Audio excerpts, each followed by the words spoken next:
Good morning, everyone, and welcome for our Read Aloud for today. Today is Monday, August the 31st, and we have a special book here.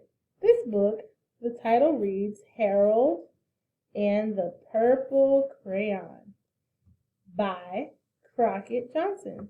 So, first things first, this is called the front cover of our book.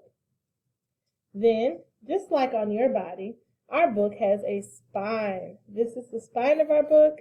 And then if we turn it over to the back, this is the back cover of our book. So those are the parts of our book. This is the title, Harold and the Purple Crayon. You find your author here. We did a lesson on the author and the illustrator. For this book in particular, we know that Crockett Johnson wrote the words, so he's the author. And he also drew the pictures. So let's open it up and let's get started. This is the top of my book. This is the bottom of my book. When I'm reading from left to right. And I'm going top to bottom, so I'm coming down the page as I'm reading. All right, let's begin. Harold and the Purple Crayon.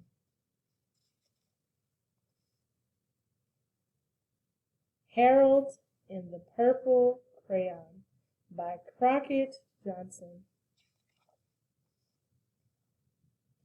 One evening, after thinking it over for some time, Harold decided to go for a walk in the moonlight. I wonder where he'll go. There wasn't any moon, and Harold needed a moon for a walk in the moonlight. And he needed something to walk on.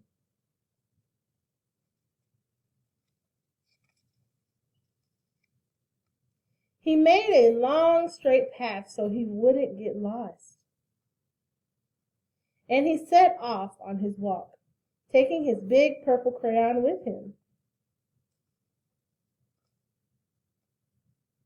But he didn't seem to be getting anywhere on the long straight path. So he left the path for a shortcut across a field, and the moon went with him. So I wonder where he'll go next. The shortcut led right to where Harold thought a forest ought to be. He didn't want to get lost in the woods, so he made a very small forest with just one tree in it. It turned out to be an apple tree. The apples would be very tasty, Harold thought, when they got red. So he put a frightening dragon under the tree to guard the apples. It was a terribly frightening dragon.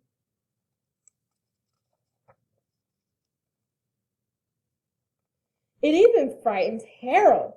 He backed away. His hand holding the purple crayon shook. Suddenly, he realized what was happening. But by then, Harold was over his head in an ocean. Oh no, what's going to happen next? He came up thinking fast. In no time, he was climbing aboard a trim little boat. He quickly set sail, and the moon sailed along with him. After he'd sailed long enough, Harold made land without much trouble. He stepped ashore on the beach, wondering where he was. The sandy beach reminded Harold of picnics, and the thought of picnics made him hungry. Maybe his stomach growling. So he laid out a nice, simple picnic lunch. There was nothing but pie. But there were all 9 kinds of pie that Harold liked best. Let's stop and talk about it. Stop and think. What's your favorite pie? Stop the video now and talk about your favorite pie.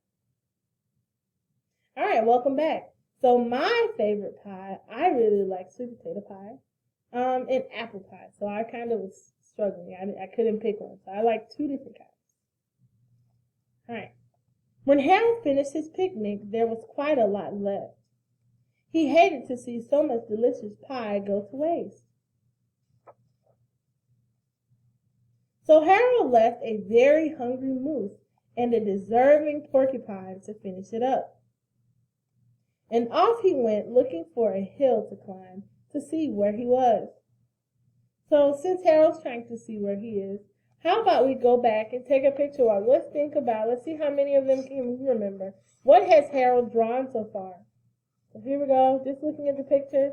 And then when you see something that Harold has drawn, say it out loud. So I see that Harold's drawn a moon. Oh yeah, I remember this part. He drew a straight path for him to walk on. Okay, then looks like he's going somewhere else, so he's not on the straight path. Where did he go next? Do I remember? Oh yeah, he went to a forest, but he turned that tree into an apple tree. Then he drew a dragon to go up under it. What else is he drawing? He got scared of the dragon. He drew some water. A boat. We're on our boat still.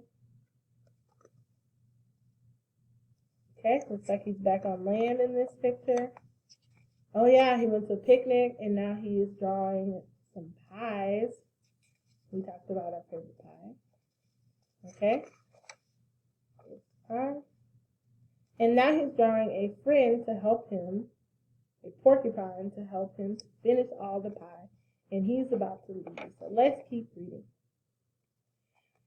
Remember, we read from left to right and top to bottom. So we would go down the page, then we read over to the next page, left to right. So let me get started. Harold knew that the higher up he went, the farther he could see. So he decided to make the hill into a mountain.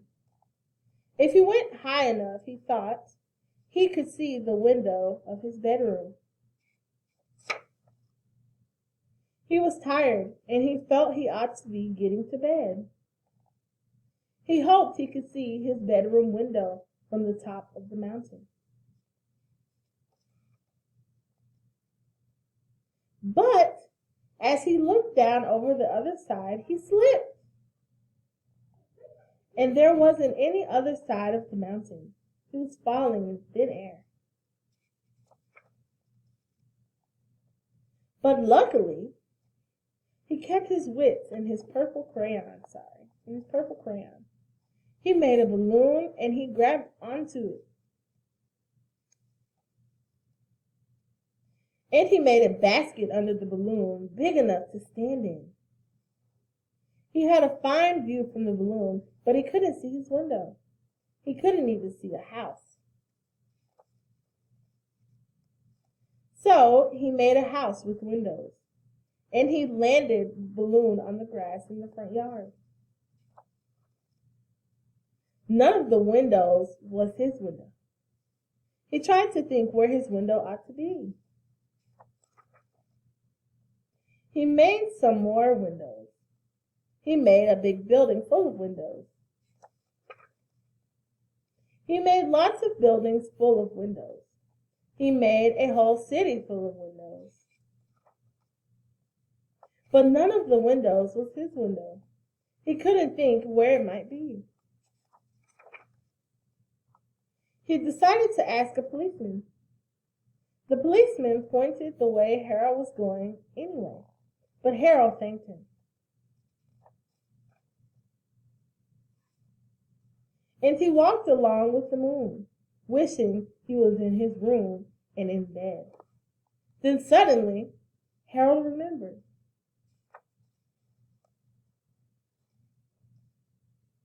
He remembered where his bedroom window was when there was a moon.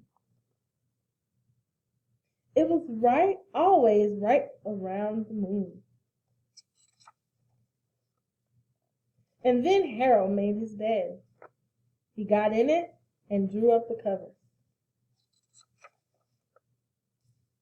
The purple crayon dropped on the floor, and Harold dropped off to sleep.